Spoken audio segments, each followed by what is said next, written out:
Shivaya. On the video that I prepared about, published about Bhagwan, Paramatma and Brahma, a lot of question answers happen, and a lot of people asked so many questions through emails as well, and I tried to answer as much as possible. It got overwhelming, but yeah, it's good that you guys are asking questions, and I'm trying to give answers to all of you. But if you have not received your answer, please be patient. I'm still doing that on everyday basis, as much as I can devote my time to that activity. Okay, but there are some things that require a great explanation, and I thought let me make videos instead of writing to each person separately. So here today we are going to talk about why after attaining samadhi, nirvikalpa samadhi, why the gyan, the accomplishment, you can say, of siddhis and wisdom that different yogis get, why is it different in everybody? Why is it some people doesn't get that many siddhis or everything, or some people does not get the wisdom to the level about anything and everything. So on what kind of foundations or what kind of things that this whole thing varies from people to people? So the first thing is, and that is the foundation of everything, and that is the most important thing, and that is the sankalpa. Sankalpa means the inner volition, or intention that a yogi has before starting their spiritual journey, or what will they consider as ultimate for them in any given lifetime. To that extent, a yogi is going to make efforts, right? If somebody is looking for ananda, they just want to remove all the sufferings and the pain, the emotional pain, the spiritual pain. If there's somebody is trying to do that and is looking for ananda, peace, love, bliss, they will go that far. And they may be very happy even when they achieve or attain Sa-Ananda Samadhi, right? Which is part of 4 lower samadhis, which are Savikalpa, Savichar, Savij, and Sa-Anand. So once they attain that Sa-Ananda Samadhi, they may think that is the end. And after years and years and maybe perhaps lifetimes staying in that Sa-Ananda Samadhi, they may realize it's high time. This is still not moksha, and this ananda still comes and goes, means it still is something impermanent.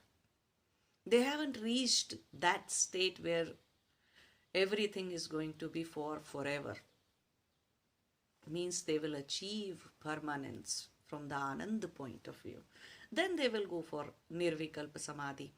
But even when such people end up in nirvikalpa samadhi, they retain a whole lot of brahmanand and anand. Everybody retains it, but their inclination because was for ananda, so there they may not have the complete wisdom of anything and everything that is there. The entire truth about entire manifestation, truth, 100% truth about Paramatma, Brahma, they may not get that. Some people want to, start with, they want to know everything about creation, everything about manifestation. Then their journey will end with that kind of an accomplishment, right? Through their nirvikalpa samadhi, they will realize, they will know the truth about creation and how it functions, and what in the end, if you can say that after self-realization, they will be the yogis of knowing how every kind of tantra mantra yantra techniques, or how different panchbhutas become something else and can be done something else, and they might get siddhis accordingly. Okay, so they might go to that level of samadhi, and yet everybody will experience Brahm, everybody will experience Paramatma, but the gyan, the wisdom may not be 100% complete about that for such people, those who want to know about creation and everything. But because they have attained nirvikalpa samadhi, they will have moksha. All these sankalpas has nothing to do with moksha. If nirvikalpa samadhi has completed in somebody, then there is no question that they will not, they may have lack of wisdom about this or about that. They may lack some other wisdom about something else. But that does not mean they are not going to attain moksha, or that they are still trapped in the bondages that we call bandhana, that we call as birth and death lives, the cycle. Okay, so they will still be free from all that. Yet they may teach about, if they choose to become the guru, they may teach about creation and different things and all the mystical stuff and everything. Some people have sankalpa of knowing who they are as an atma. Okay, who or what that atma is, who am I kind of thing. Okay, yet they will also experience Brahma, Paramatma and Prakriti and everything and all. But since their sankalpa, their focus was to know about everything about Atma, about who I am truly, and going to the end of it. So what they will retain after Nirvikalpa Samadhi, or the wisdom that they will get from Nirvikalpa Samadhi, will be 100% wisdom about who am I. They may not get all the wisdom about creation or Brahmand, or everything in the creation, or everything about Paramatma. They may not get that kind of a infinite kind of a wisdom, yet they will also attain moksha. Okay, those who go for knowing the truth about creation, truth about Atma, truth about Paramatma, truth about what the heck everything is and why. Those whose mission is truth, they will know everything about everything. About creation, about Atma, about Paramatma, and about every other aspects related to Atma, Paramatma and creation. Because it's about truth for them. It's about that Satya. What is Satya?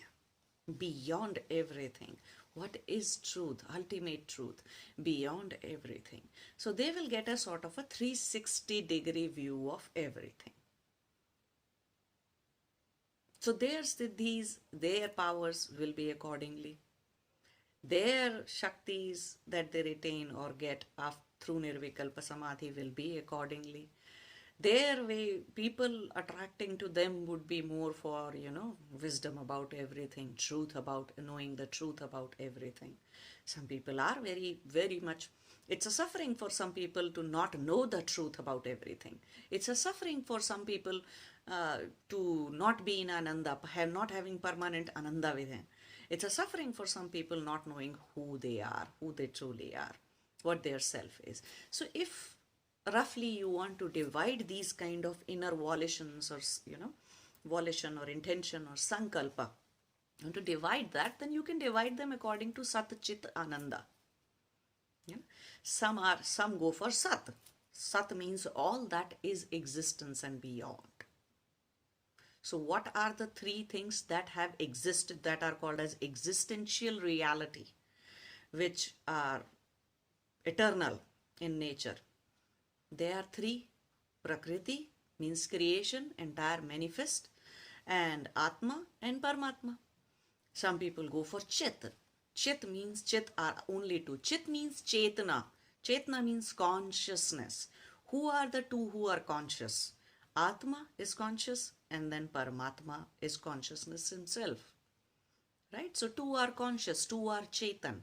So some people go for one kind of chetan, some people go for other kind of chetan, some people go to till the level of atma, some people go all the level of paramatma, but all this is achieved. And last one is ananda, which who is ananda, what is ananda? Ananda is just paramatma, nobody else. And we acquire ananda, we receive ananda, or you can say we are submerged in ananda because of that knowing the truth or knowing the Atma, Paramatma, creator, or attaining the Samadhi. Even lower level of Samadhis can result in Ananda, but it does not stay. It's not permanent then. But when Nirvikalpa Samadhi is attained, then Ananda stays forever. Then the Gyan that one has attained stays forever. So this whole thing depends upon what kind of sankalpa or the motive that one has started, and then the tapasya, the spiritual practices, the sadhana, everything will be towards according to their volition or motive that they started with on their spiritual journey. Those who are trying to know the truth, for them, purity of buddhi, and then reaching all the way to Mahat, and then learning everything, the ultimate, infinite mind, you can say, the mind, pure consciousness that acts as a mind, or the element of Mahat, or the first form when comes out of it, that is where they will try to stay for some time so that they can get all the information. They will stay for longer period of time in cosmic consciousness to learn about all the truth that there is, that there can be, right? And those who are trying to attain about Atma and Paramatma, their efforts and their practices, what will vary, and what will matter to them the most will be about removing all that is fake, that is not I, that is not me from their entire existence, and go on peeling the layers until Atma comes out and starts living, and then they attain samadhi through that. So all three kinds of people, all these three kinds of inner motives, or you can say volition or intention, sankalpas, all these three different kinds of sankalpas will finally help the seeker attain moksha. Okay, so freedom from death and birth and death cycle will be there for all three of them, but wisdom in all three of them will vary according to however much they wanted to know. Not everybody is interested in knowing the heck about creation. Not everybody is interested in knowing every damn thing about Paramatma or Brahma. Not everybody is interested in, Ananda all the time. So Ananda is a byproduct and they'll get it anyways. But they're not very interested in, staying in Ananda. Another thing that I would like to discuss today is that not every samadhi attained person becomes a guru. Not everybody has to. All those who have attained nirvikalpa samadhi or enlightenment or self-realization or mukti, moksha, nirvana, whatever you would like to call it, all those who have attained that, they become the beholder of sattva. Sattva is the purest guna. They all become the beholder of that. And that way, the entire cosmos, the entire samsara, the world stays in its place. Especially all the beings, the balance of the cosmos, the universe stays in balance. Some people understand this, those who understand it from the Kundalini perspective, they say that, because self-realized people, enlightened people are always connected to the cosmic Kundalini Shakti, or the Adi Shakti, Para Shakti, Brahma, Parabrahma, because they are always in connection with that, they are able to sustain the balance in the universe. What will happen if the sattva goes too much below, too much down, and tamas will increase if that happens.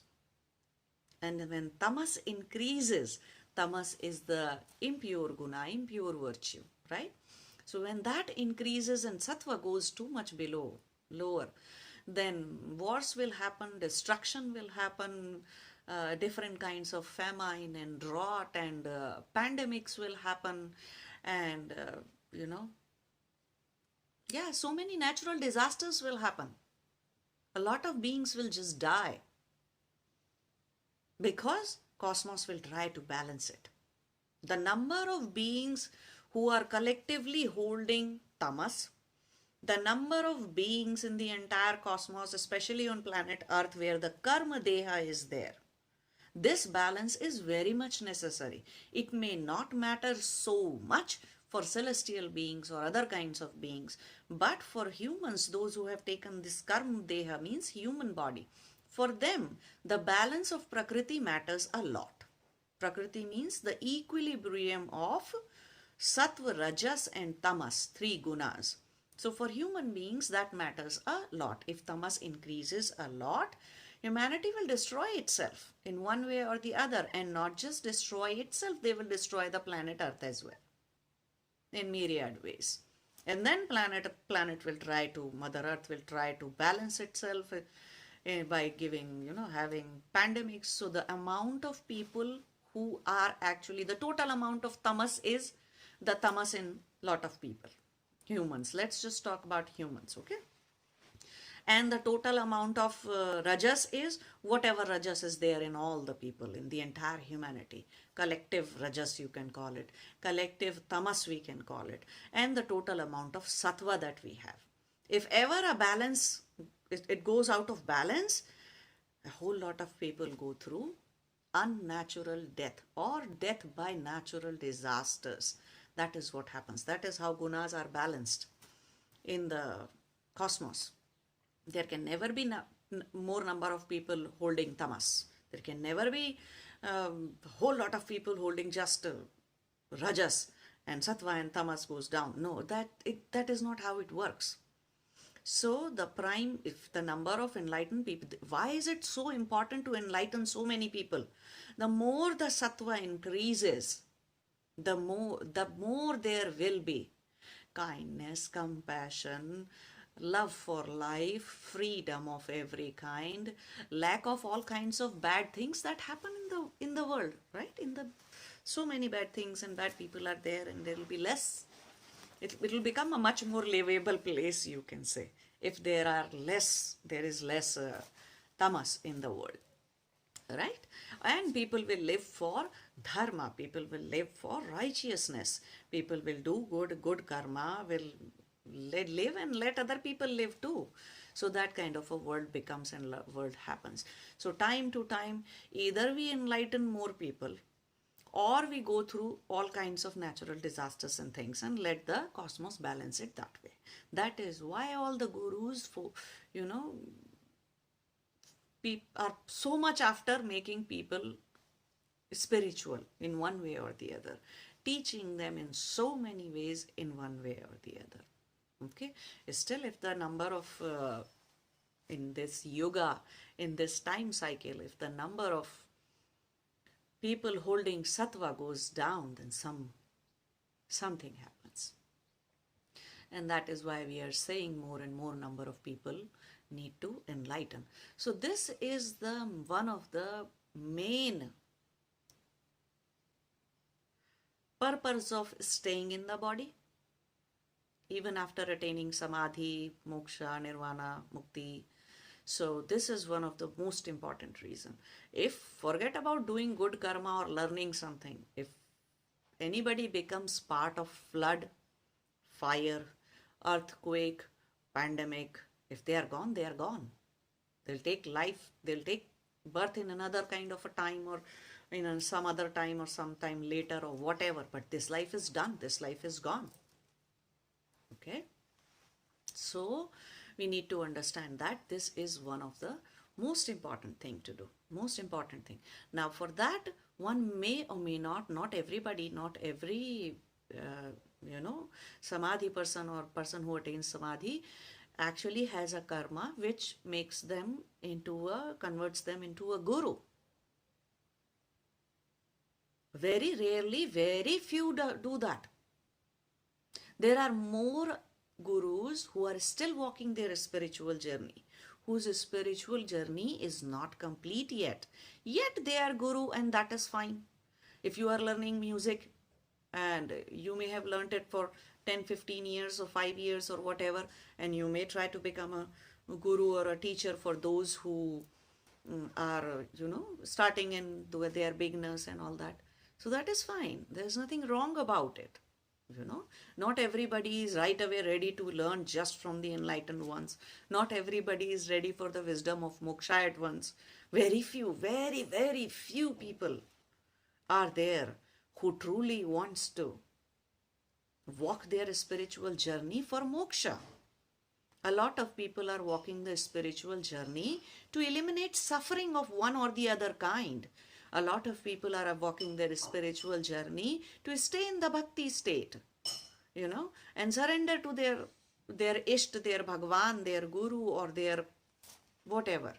Okay? So a lot of people are doing that, and that is all good, that is all fine. So one needs to understand that only few had a karma like that where they will teach some, where they will give the wisdom to some. Even when Bhagwan Krishna was born and he was Param Jnani, he completed his tapasya in Rishi Sandipani's ashram of, in 3 days or 2.7 days, whatever that amount is. But he completed his tapasya and he had the Gyan of Moksha. But how many asked him for the wisdom for moksha? How many people did he really find to give that wisdom to? Arjun, to whom he gave that wisdom of moksha in the form of Bhagavad Gita, and then Uddhav, whom he gave the Gyan of entire moksha into the form of Uddhava Gita. Right? So there are not very many people in different yugas, in different times and eras, where people are truly walking their spiritual journey for moksha. And that happens, and there's nothing wrong about it. It's just that, one needs to be mature enough. One needs to have vairagya, even from the entire creation that is, even from the heaven and whatever that, all the good lokas and worlds that are there, higher divine beings and realms that are there. One needs to have vairagya from anything and everything. Only then an Atma starts walking the journey towards just pure moksha, ultimate freedom. They do not want to experience the manifestation on creation in one realm, in one dimension, or the other dimension, or other realm, or this body or that body, or this powerful siddhi or that powerful siddhi, or in this way, in heavenly physical body, or in human physical body, or in some other celestial being's physical body. They are done. They have cultivated vairagya to that level, and that is what is termed as para-vairagya. They do not have just the vairagya from the worldly activities that you see or the life that you see here. They have been to so many realms and stuff and places, and they have learned so much through their dhyan, through their yoga. They have learned so much that they have cultivated the dispassion, the vairagya. That is exactly what is required for attaining moksha. So when an Atma takes the Sankalpa of moksha, it comes with knowing the truth about anything and everything. Because the Atma wants to know the truth, because Atma wants to attain moksha, just want to know the truth, do not want to experience or anything else in any other realm or any place else. Do not have any charm of heaven or becoming a Devi or Devta. No, nothing. So that is when an Atma goes for moksha. So enough suffering, enough bondage, enough of playing around, enough of leela around has to be played, has to be done. Right? Only then one will know what all kinds of dukkha, suffering exist in what kinds of different bodies, what kind of different lifetimes, in what kind of, and staying away from Paramatma, how long one wants to run. When will it come a time? Then when we will choose Mukti Moksha and will merge in Paramatma and will live in Paramatma for infinite time to come. Okay. So knowing the suffering, knowing about anything and everything, playing around with anything and everything, that is required. So that otherwise you'll always keep wondering, what if that place is better? What if that kind of a body is better? What if that kind of a siddhi is better? What if helping humans in this way is better or that way is better?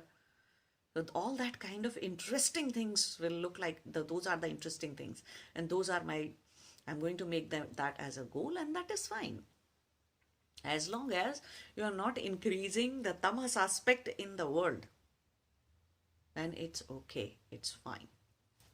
As long as you are cultivating sattva, slowly by and by and by and by, it's okay, it's all right. It may take multiple lifetimes, so what? That's fine. It may take multiple lifetimes. Who is in a hurry? What's the hurry? There is no hurry, there is no rush. Nobody is rushing you. You can play around as much as you want to. Paramatma and Brahma are the ultimate compassionate ones. You can go on failing a 3rd grade or 5th grade or 10th grade or 12th grade. You can go on failing them for infinite lifetimes and still you will get another chance. That is not to say that you go on doing crime, indulging yourself in bad things. Well, that comes with suffering too. And each and every kind of pursuit other than going for a moksha ends up with suffering, one kind or the other. Okay? And that is how all this goes. So you need to understand that not everybody's goal is moksha, and even when someone's goal is someone attains mukti or moksha, their goal, if their wisdom varies, in one guru the wisdom is different, in other guru and some other guru and this and that, it is all according to what was their sankalpa, what was their volition, intention, what was their motive behind walking spiritual journey or walking towards the end goal. What was their, so this is how you can understand these things. But again, as I said, the gyan, the wisdom of yoga happens through yoga. And what if somebody never reads any Vedas or Upanishads or Shad Darshan? If never anybody reads them, then are they not going to be enlightened? Yes, they will be. Is reading mandatory? No, it's not. It's a helpful thing to have. And those who can.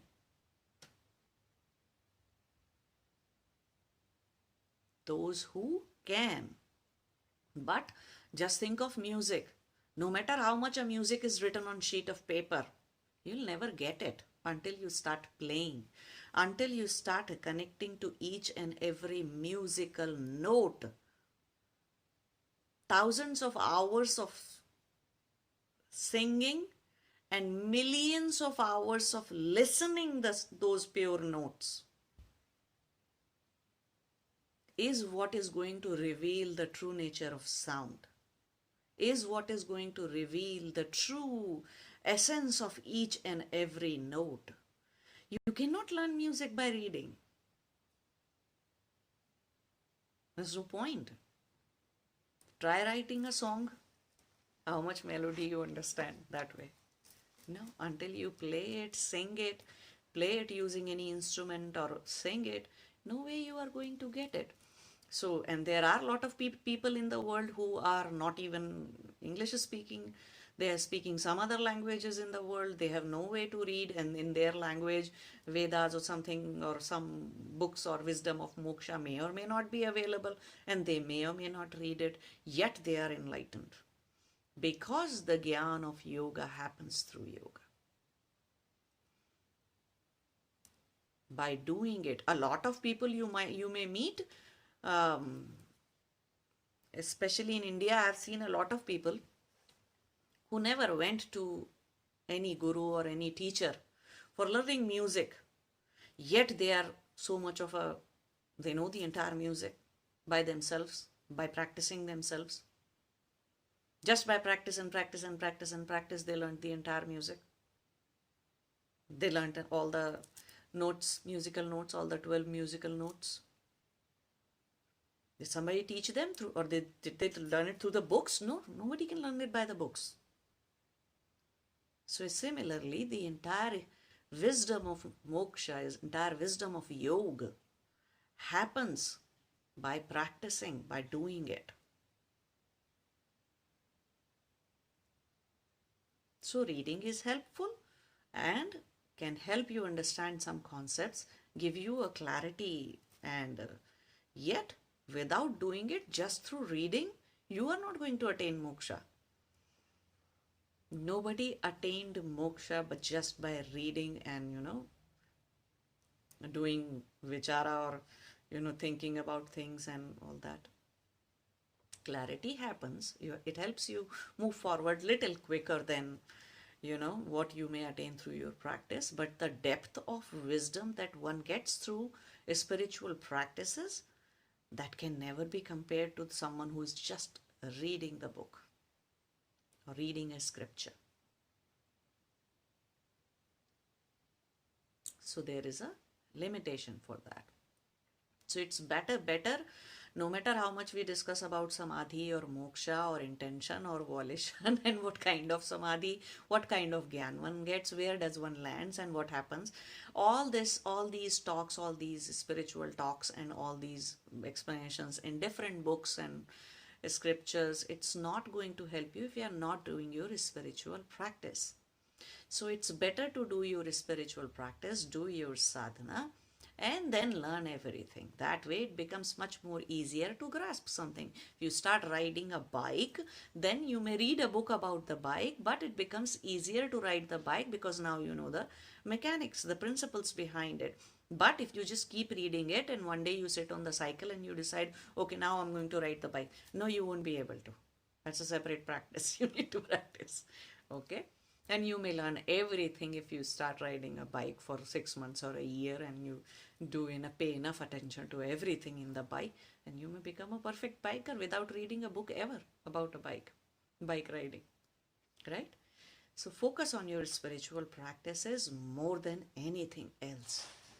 The purity of wisdom, the depth of wisdom happens in you only through the spiritual practices.